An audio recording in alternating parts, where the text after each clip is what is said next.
और वहीं उत्तर प्रदेश की क्राइम डायरी में कभी जिन नामों का खौफ था, आज उन्हीं माफिया परिवारों की 4 महिलाएं पुलिस के लिए सबसे बड़ी पहेली बन गई हैं। जहां एक तरफ सरकार और पुलिस माफिया के साम्राज्य को खत्म करने का दावा कर रही है, तो दूसरी तरफ मुख्तार अंसारी, अतीक अहमद और अशरफ के परिवार से जुड़ी ये 4 महिलाएं अब भी पुलिस की पकड़ से दूर हैं। कभी करोड़ों की संपत्ति, राजनीतिक रसूख और अपराध की दुनिया से जुड़े इन परिवारों पर कानून का शिकंजा कस चुका है, लेकिन इन 4 चेहरों की तलाश आज भी जारी है।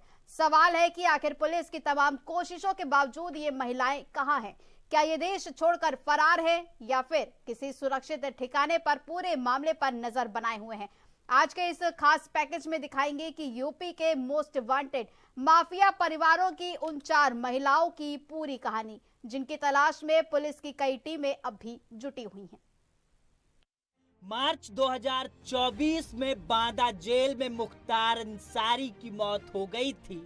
इसके बाद से उसकी पत्नी अफशा अंसारी लगातार फरार है।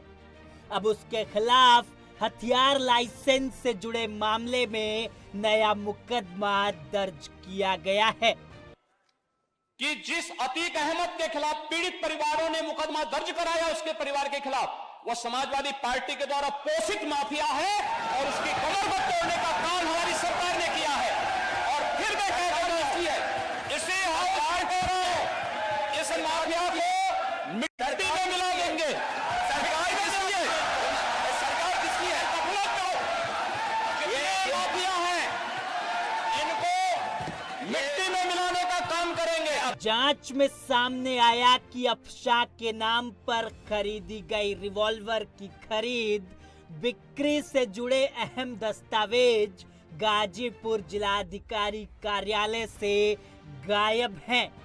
पुलिस को शक है कि रिकॉर्ड जानबूझकर हटाए गए ताकि हथियार का इस्तेमाल अंसारी गैंग करता रहे और जांच एजेंसियों को इसकी भनक तक ना लगे। इस मामले में तत्कालीन रिकॉर्ड सहायक नारायण राम, जिनकी अब मौत हो चुकी है, और भीष्म सिंह यादव को भी आरोपी बनाया गया है। पुलिस ने आर्म्स एक्ट की धाराएं भी लगाई हैं। अफशा अंसारी पहले से 5 मामलों में वांछित है। गैंगस्टर एक्ट के तहत उसकी संपत्तियां कुर्क की जा चुकी हैं। साथ ही उसके देश छोड़कर भागने की आशंका के चलते लुकआउट नोटिस जारी कराने की भी कार्रवाई की गई थी। वहीं अतीक अहमद की पत्नी शाइस्ता परवीन, अशरफ की पत्नी जैनब फातिमा और बहन आयशा नूरी भी अब तक पुलिस की गिरफ्त से बाहर हैं। इन तीनों पर फरवरी 2023 में प्रयागराज के चर्चित उमेश पाल हत्याकांड की साजिश में शामिल होने का आरोप है।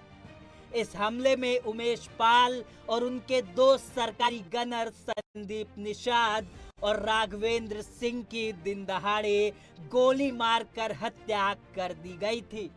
हमलावरों ने ताबड़तोड़ फायरिंग के साथ देसी बमों का भी इस्तेमाल किया था। आतंक का पर्याय बन चुका अतीक अहमद और मुख्तार अंसारी की कहानी तो खत्म हो गई, लेकिन उनका वो दौर था बिना उनके हुकूमत का न शहर जगता था और न ही शहर सोता था।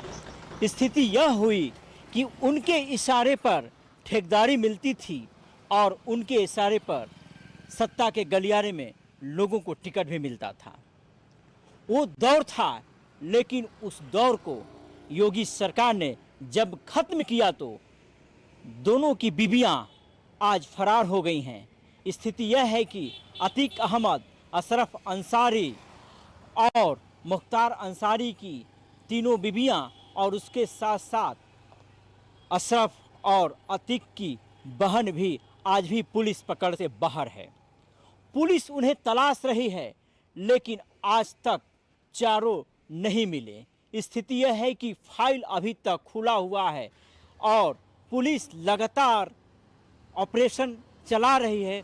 बावजूद इसके वो कहां चले गई, पता नहीं चल पाया। सवाल यह खड़ा होता है कि उन चारों को जमीन मिल गई या आसमान।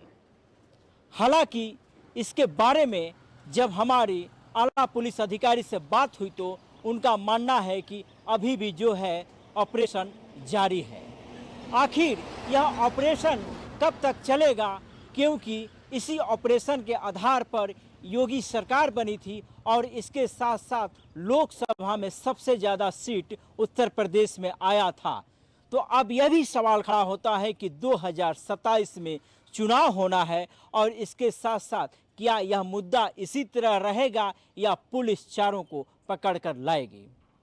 यानी इस तफ्तीश में अब तक यही पता चला है कि जिस तरह पूर्वांचल में यानी पूरे उत्तर प्रदेश में जिस तरह दोनों का हुकूमत था वो हुकूमत तो समाप्त हो गई है, लेकिन अब यह चर्चा है कि जिस तरह योगी सरकार ने काम किया और कई गैंगस्टर योगी के हाथ में आने वाले हैं। अब यह देखना होगा कि वो कौन कौन सा गैंगस्टर होते हैं और किन किन पर सरकार जो है अंकुश लगाती है। और इसके साथ साथ ये भी जानकारी मिली है कि अतीक अहमद के जितने भी संपत्ति थे उसको पुलिस ने कब्जा कर लिया है और सरकार उस पर जो है आवास बनाकर गरीबों को दे दिया है, क्योंकि वो आवास वैसा है क्योंकि गरीबों के खून से जो भी ज़मीन लिया गया था वो ज़मीन जो है अतीक अहमद और मुख्तार अंसारी ने हड़प लिया था, लेकिन सरकार ने उस ज़मीन को मुक्त कर दिया और लोगों को आवास दे दिया।